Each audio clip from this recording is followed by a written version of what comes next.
Hi everyone, ఈ వీడియోలో మనం NR4 ట్రేడింగ్ స్ట్రాటజీ గురించి తెలుసుకోబోతున్నాం. ఫస్ట్ ఆఫ్ ఆల్ మనం స్టాక్ మార్కెట్లో ట్రేడ్ చేయాలి అంటే యూజువల్గా బ్రేక్అవుట్స్ యూజ్ చేస్తూ ఉంటాం. ఎందుకంటే ఎయిదర్ అప్ సైడ్ లేదా డౌన్ సైడ్ మనం బిగ్ మూమెంట్స్ని క్యాచ్ చేయాలి అని అంటే బ్రేక్అవుట్ ట్రేడింగ్ చేస్తేనే మనకు అలాంటి big moments and big profits earn చేయగలుగుతాం. అయితే మీరు ఎప్పుడైనా అబ్జర్వ్ చేశారా, ఒకవేళ స్టాక్ ఇలాంటి బిగ్ మూమెంట్ రావడానికంటే ముందు ఆ స్టాక్ కొన్ని రోజులు సైడ్ వైజ్లో మూవ్ అవుతూ ఉంటుంది. దాన్నే కన్సాలిడేషన్ అని కూడా అంటూ ఉంటాం.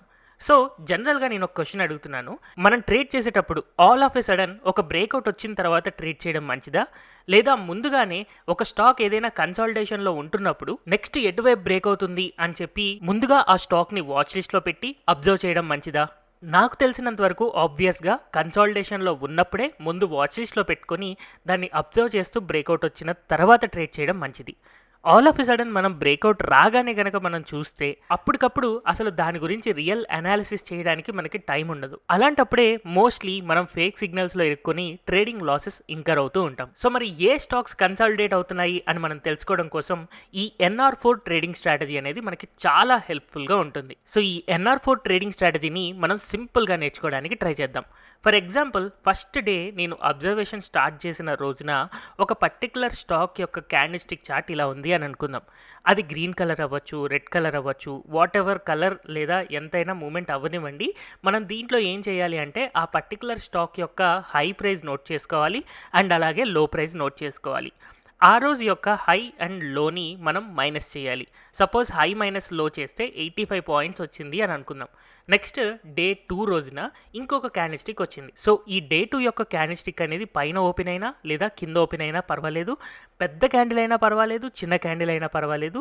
బట్ అగైన్ మనం డే 2 యొక్క హై అండ్ అలాగే డే 2 యొక్క లోని మనం అబ్జర్వ్ చేస్తూ హై మైనస్ లో చేయాలి. సో ఈ హై మైనస్ లో చేస్తే ఫర్ ఎగ్జాంపుల్ నాకు 54 పాయింట్స్ వచ్చింది అని అనుకుందాం. నెక్స్ట్ డే 3 కూడా సిమిలర్గా ఆ క్యాండిల్స్టిక్ ఏదైనా పర్వాలేదు, పైన కింద అనే దానితో మనకి సంబంధం లేదు. జస్ట్ హై మైనస్ లో కనుక క్యాలిక్యులేట్ చేస్తే ఎన్ని పాయింట్స్ వచ్చింది అనేది మనం చూడాలి. సో ఈ 3 రోజుల్లో లోయెస్ట్ నెంబర్ ఆఫ్ పాయింట్స్ ఎంత? 54. మీకు డే 2 రోజున హై మైనస్ లో చేస్తే 54 పాయింట్స్ వచ్చింది. ఇప్పుడు NR4 ట్రేడింగ్ స్ట్రాటజీ ప్రకారం ఏమవ్వాలి అంటే డే 4 యొక్క హై మైనస్ లో చేస్తే ఈ 3 రోజుల యొక్క లోయెస్ట్ కంటే కూడా ఇంకా తక్కువ ఉండాలి. అంటే ఇప్పుడు ఫర్ ఎగ్జాంపుల్ డే 4 కనుక అబ్జర్వ్ చేస్తే మనం ఆ పర్టికులర్ డే యొక్క క్యాండిల్స్టిక్ హై అండ్ అలాగే లోని గనక అబ్జర్వ్ చేసినప్పుడు హై మైనస్ లో చేస్తే ఇక్కడ 36 వచ్చింది. అంటే లాస్ట్ 3 డేస్ హై మైనస్ లో కంటే కూడా తక్కువగా ఉంది. కాబట్టి ఈ రోజు స్టాక్ అనేది కన్సాలిడేట్ అవుతుంది. సో ఇలాంటి కన్సాలిడేషన్ ఉన్నప్పుడు మనం ఈ NR4 ట్రేడింగ్ స్ట్రాటజీని అప్లై చేయొచ్చు. సో ఈ ట్రేడింగ్ స్ట్రాటజీ ప్రకారం మనం ఎలా ట్రేడ్ చేయాలి అనేది కనుక అబ్జర్వ్ చేస్తే ఈ 4th డే అంటే డే 4 రోజున మనం రెసిస్టెన్స్ అబ్జర్వ్ చేసాము అని అనుకోండి. ఈ రెసిస్టెన్స్ దాటితే స్టాక్ ప్రైజెస్ ఈజీగా పైకి వెళ్తాయి అని అనుకుంటాం. ఫర్ ఎగ్జాంపుల్ 5th డే రోజున ఒక గ్రీన్ కలర్ క్యాండిల్స్టిక్ వచ్చి రెసిస్టెన్స్ని దాటి క్లోజ్ అయింది అని అనుకుందాం. సో ఇప్పుడు మనకి ఇందులో ఒక ట్రేడింగ్ సిగ్నల్ వచ్చినట్టుగా మనం అనుకోవచ్చు. సో జనరల్గా ఇలాంటి ట్రేడింగ్ సిగ్నల్ వచ్చినప్పుడు కన్సాలిడేషన్ నుంచి బ్రేక్అవుట్ అయిపోయి ఒక డైరెక్షన్లో మూవ్ అయింది కాబట్టి next 1 or 2 days or 3 days మనకి బిగ్ మూమెంట్స్ రావడానికి ఛాన్సెస్ ఎక్కువగా ఉంటాయి. అలాగే సిమిలర్గా ఒకవేళ మనం లోని మార్క్ చేసుకొని ఆ లో బ్రేక్ అవుతూ కిందకి రెడ్ కలర్ క్యాండిల్ కనుక వచ్చింది అని అంటే అలాంటప్పుడు స్టాక్ ప్రైజెస్ పడడానికి ఎక్కువ ఛాన్సెస్ ఉన్నాయి అని అనుకుంటాం. సచ్ దట్ నెక్స్ట్ 1 to 3 డేస్లో మనకి బిగ్ మూమెంట్స్ డౌన్ సైడ్ రావడానికి ఎక్కువ ఛాన్సెస్ ఉంటాయి. ఎందుకంటే కన్సాలిడేషన్ నుంచి బయటకు వస్తుంది కాబట్టి. యూజువల్గా మనం హై బ్రేక్ అయినప్పుడు ట్రేడ్ చేస్తే లో అనేది స్టాప్ లాస్ అవుతుంది. లో బ్రేక్ అవుతూ కిందకి పడుతుంది అని అనుకుంటే పైన హై ఏదైతే ఉందో అది స్టాప్ లాస్ అవుతుంది. సో 1:1 కానీ 1:2 రిస్క్ రివార్డ్ పెట్టుకొని మనం దాని యొక్క టార్గెట్ అనేది సెట్ చేసుకోవచ్చు. సో మరి ఇలా కన్సాలిడేషన్లో ఉన్న స్టాక్స్ని మనం సింపుల్గా అండ్ అలాగే ఫ్రీగా మనం కనుక్కోవచ్చు. దీనికోసం scanners.streak.tech వెబ్సైట్ని మనం ఓపెన్ చేయాలి. బట్ ఎనీహౌ ఈ స్ట్రాటజీని మనం ఇంకొంచెం బాగా అర్థం చేసుకోవడానికి ట్రై చేద్దాం. సో నేను 2 days బ్యాక్ NR4 స్ట్రాటజీలో నాకు వచ్చిన వాచ్ లిస్ట్ స్టాక్స్ని నేను మీకు ఇక్కడ చూపించబోతున్నాను. ఇక్కడ ఫస్ట్ ఆఫ్ ఆల్ ఇది డే 1, డే 2, డే 3 కంటే కూడా డే 4 ఏదైతే ఉందో ఆ రోజున చాలా చిన్న క్యాండిల్ ఉంది చూసారా, అంటే క్లియర్ కన్సాలిడేషన్ వస్తుంది అని చెప్పి. ఈ కన్సాలిడేషన్ మనకి పైకి బ్రేక్అవుట్ అయింది. సో పైకి బ్రేక్అవుట్ అయినప్పుడు మనకి ట్రేడింగ్ సిగ్నల్ పైకి వచ్చినట్టు కదా. సో ఇలాగా మనకి చాలా క్లియర్గా పెరుగుతూ ఉంది. మీరు ఇక్కడ చూసిన స్టాక్ వచ్చేసి సుప్రీం ఇండస్ట్రీస్. నెక్స్ట్ అలాగే నేను ఇక్కడ నుంచి డే 1 అనేది స్టార్ట్ అయింది. డే 1, డే 2, డే 3 మనం అబ్జర్వ్ చేసిన తర్వాత డే 4 కనుక అబ్జర్వ్ చేసామంటే డే 4 అనేది అన్నిటికంటే చిన్న క్యాండిల్ స్టిక్ లాగా మనకు కనపడుతుంది. హై మైనస్లో లోయెస్ట్ ఉంది. సో నెక్స్ట్ డే మనం అబ్జర్వ్ చేసాము అని అంటే ఆ పర్టికులర్ క్యాండిల్ యొక్క హై పైన ట్రేడ్ అవుతూ అండ్ హై పైనే క్లోజ్ అయింది. అలాంటప్పుడు ఇక్కడ ఒక బయింగ్ సిగ్నల్ అనేది జనరేట్ అయింది. జనరేట్ అయిన తర్వాత మనం ఒకవేళ ఇక్కడ నుంచి మన లో అనేది మనం స్టాప్ లాస్ పెట్టుకున్నామంటే 1:1 రిస్క్ రివార్డ్ ఈ రోజు ఆల్రెడీ హిట్ అయిపోయింది.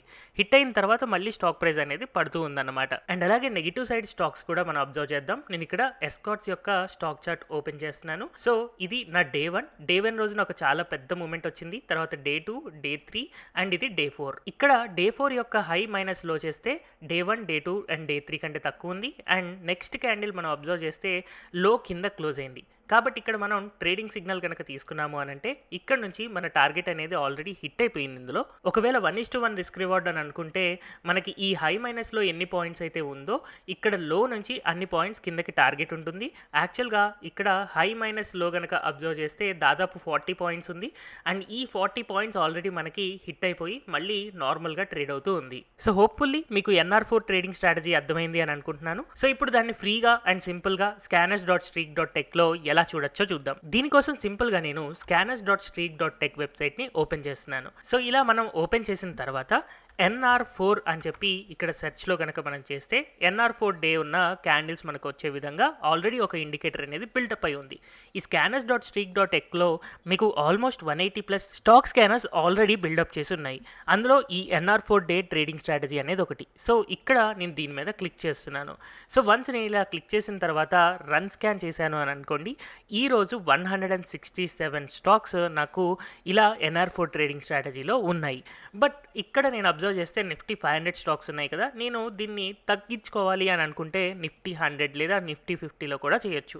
ఫర్ ఎగ్జాంపుల్ నిఫ్టీ 50లో ఇలాంటి స్టాక్స్ ఇవి ఉన్నాయి అని చెప్పి స్కాన్ చేయాలి అనుకుంటే సింపుల్గా రన్ స్కాన్ మీద క్లిక్ చేస్తే 22 స్టాక్స్ ఈ స్ట్రాటజీలో యాజ్ ఆన్ డేట్ మనకు కనబడుతూ ఉన్నాయి. బట్ దీన్ని మనం ఎండ్ ఆఫ్ ది డే చేస్తే మంచిదన్నమాట. ఎందుకంటే డే పూర్తయిన తర్వాతే హై లో అనేది కరెక్ట్గా ఫిక్స్ అవుతాయి కదా, దాన్ని బట్టే మనం నెక్స్ట్ డే అనేది ఈ స్టాక్స్ని అబ్జర్వ్ చేయొచ్చు. అండ్ అలాగే మనం ట్రేడ్ చేసేటప్పుడు ఆ ఒక పర్టికులర్ స్టాక్లో ఈ NR4 ట్రేడింగ్ స్ట్రాటజీతో పాటు ఇంకొక సిగ్నల్ కూడా ఉంది అని అనుకుంటే ఇంకా కాన్ఫిడెంట్గా ట్రేడ్ చేయొచ్చు. ఇక్కడ మీకు కనపడుతున్న చార్ట్లో మీరు అబ్జర్వ్ చేశారు అని అంటే ఇలా క్లియర్గా ఒక inverse head and shoulder shape కనపడుతూ మనకి బ్రేక్అవుట్ అనేది వచ్చింది. ఇది యాక్చువల్గా 4th డే కదా, 5th డే ఈ ఇన్వర్స్ హెడ్ అండ్ షోల్డర్ యొక్క బ్రేక్అవుట్ అనేది రావడం వల్ల నెక్స్ట్ డే చూడండి ఎంత పెద్ద మూమెంట్, చాలా తొందరగా ఎర్లీగా మనం ప్రాఫిట్స్ ఎర్న్ చేసే విధంగా వచ్చింది. నెక్స్ట్ ఆ స్టాక్ చార్ట్ అబ్జర్వ్ చేయడం కోసం సింపుల్గా చార్ట్ మీద క్లిక్ చేస్తే సరిపోతుంది. బట్ బిఫోర్ దట్ పైన ఉన్న ట్యాబ్లో మీరు జీరోదా అకౌంట్ యూస్ చేసి మీరు లాగిన్ అవ్వచ్చు. లాగిన్ అయ్యారు అని అంటే ఆటోమేటిక్గా మీరు చార్ట్ ఓపెన్ చేస్తే జీరోదాకి సంబంధించిన చార్ట్ అనేది ఓపెన్ అవుతుంది. ఫర్ ఎగ్జాంపుల్ నేను ఇక్కడ అదానీ పోర్ట్స్ ఓపెన్ చేస్తున్నాను. సో ఈ అదానీ పోర్ట్స్ యొక్క చార్ట్ కనుక అబ్జర్వ్ చేస్తే లాస్ట్ 3 డేస్ కంటే కూడా ఈ రోజు 4th డే ఏదైతే ఉందో దాని యొక్క హై మైనస్ లో చేస్తే తక్కువగా కనపడుతూ ఉంది. కాబట్టి నెక్స్ట్ మనం వర్కౌట్ చేసుకుంటూ ఇక్కడ ఏదైనా డబుల్ కన్ఫర్మేషన్ సిగ్నల్ వస్తుందా అని చూసుకొని దాన్ని బట్టి మనం ఫర్దర్ ట్రేడ్ అనేది చేయొచ్చు. బట్ యాజ్ ఆఫ్ నౌ ఇది ఒక క్లియర్ ఇంకా సైడ్ వైజ్ కన్సాలిడేషన్లోనే ఉంది, ఎలాంటి బ్రేక్అవుట్స్ లేవు అండ్ వచ్చేలాగా కూడా ఇమీడియట్గా కనిపించట్లేదు. కాబట్టి దీన్ని మనం ట్రేడ్ చేయాల్సిన అవసరం లేదు. సో ఇలా మనం NR4 ట్రేడింగ్ స్ట్రాటజీని యూస్ చేసుకొని స్వింగ్ ట్రేడింగ్ కోసం స్టాక్స్ని ఫైండ్ అవుట్ చేయొచ్చు. సో బేసిక్గా ఎప్పుడైతే NR4 ట్రేడింగ్ స్ట్రాటజీ మనం యూస్ చేస్తున్నామో బిగ్ మూమెంట్స్ క్యాచ్ చేయడం కోసం మనం సైడ్ వైజ్లో ఉన్న స్టాక్స్ని సెర్చ్ చేస్తున్నాం. ఇలా సైడ్ వైజ్లో ఉన్న స్టాక్స్ ఎప్పుడైతే మనకి బ్రేక్అవుట్స్ వస్తాయి అని చెప్పి మనం ముందుగానే రెడీగా ఉండాలి. ఎప్పుడైతే బ్రేక్అవుట్స్ వస్తున్నాయో అలాంటప్పుడు మనం దాన్ని చూసుకొని కాన్ఫిడెంట్గా ట్రేడ్ చేయడం కోసం డబుల్ కన్ఫర్మేషన్ కోసం టెక్నికల్ అనాలిసిస్లో ఇంకొన్ని పాయింట్స్ని యూస్ చేసుకుంటే మనకి ఫ్రూట్ఫుల్ రిజల్ట్స్ ఉంటాయి. హోప్ ఈ వీడియో మీకు హెల్ప్ఫుల్గా ఉంది అని అనుకుంటున్నాను. Thank you everyone for watching this video.